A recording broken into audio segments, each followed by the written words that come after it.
Taking out student loans was the single-handedly worst mistake I've ever made in my entire life.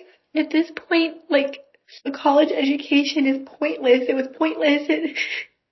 There's no hope. I've been paying on my student loans for more than 13 years now, and I've more than paid back the amount that I took out, and then some because of interest. And there's all this misinformation and false hope around forgiveness and qualifying payments and I checked the boxes for 90% of the qualifying factors, but I'm going to have to pay on my... These student loans, the calls are really making me regret ever going to college, considering I'm not even doing anything in my degree.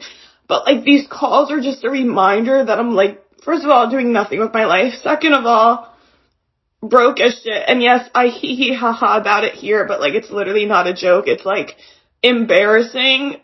And it's, the most stressful thing. And I never want to be the person that's, driven by money. That's not me. But, sometimes I wish I was so I wouldn't be in the position I'm in.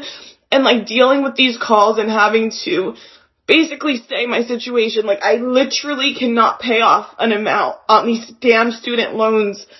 And then the fact that they're so relentless, they call every person in my family, they call people not related to me, but associated with me, and I don't even know how it's just crazy. What if I told you that student loans aren't just a personal financial burden, but a massive economic time bomb waiting to explode? A crisis that is holding back entire generations, draining economic growth, and keeping millions trapped in debt. Today we're exposing the real impact of student loans on the economy. Let's get into it. Student loan debt in the US has skyrocketed over $1.7 trillion.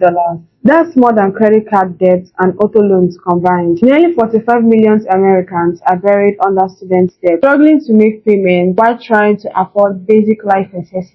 But here is where it gets scary. The average borrower takes 20 years to pay off their loans. Now think about that. Decades of financial strain before they even get a chance to truly build wealth. Let's talk about how these student loans hurt individuals and how does this debt impact the average person. Let's break it down. Firstly, it delays major life milestones like buying a home, forget about it, starting a family, tough when you're drowning in debt, investing in retirement, not happening when every dollar goes to loan interest. The truth is, student loans aren't just monthly payments, they are financial chokeholds on millions. Before we move on, let's take a look at this video. I don't think people understand how fucked up it is that we just let kids rack up huge amounts of debt going to college and getting degrees that they'll never be able to get good jobs with. I talk to kids all the time that have racked up a huge amount of debt getting a useless degree, and they're really thinking about going on and getting an MBA that's also useless, that will rack up even more debt for them, and they've never even had a job where they've made good money at all. And nobody in the education system has ever really produced real work in the real world that they've been paid for. It's all these bureaucrats that have just been living in this educational bubble, giving terrible advice to kids that doesn't make any sense, is not translatable to making money in the real world. It's really dark that we're putting so many kids into financial slavery, not even giving them a good shot at making good money with real valuable degrees. I'm going to say it, and I'm probably going to get banned, but your gender studies degree was not a good investment. And it was fucked up of the government as a kid to allow you to take out a really big loan that you're going to be stuck paying for the next 20 years when you're not going to be able to find a job that pays you $100K for getting that degree and putting in. 21% of young adults right now are delaying getting married.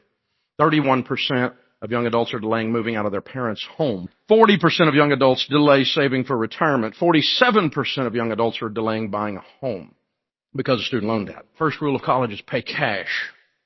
There is no good student loan. There is no circumstance under which you should do a student loan. Ever, ever,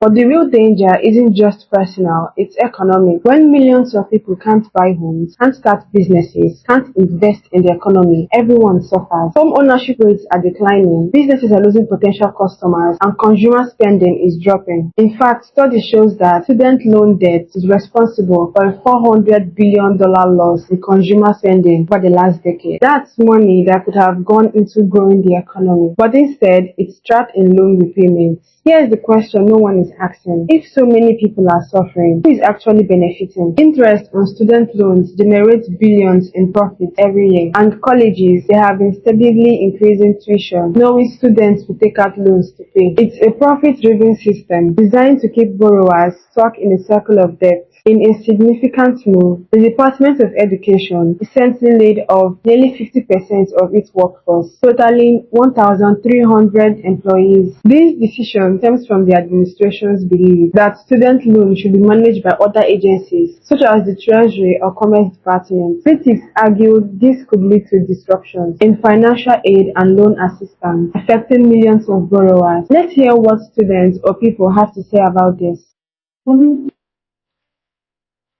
If you're in high school, college, grad school, or you owe student loans, listen to this. It concerns you. This isn't a drill, and I want you to stick around to the end. I'll tell you exactly how it's going to impact you.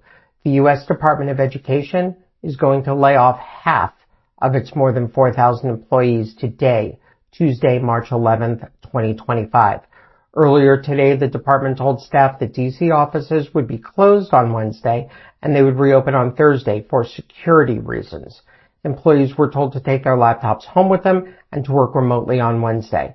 They were also told that they would not be permitted in any education department facility on Wednesday for any reason.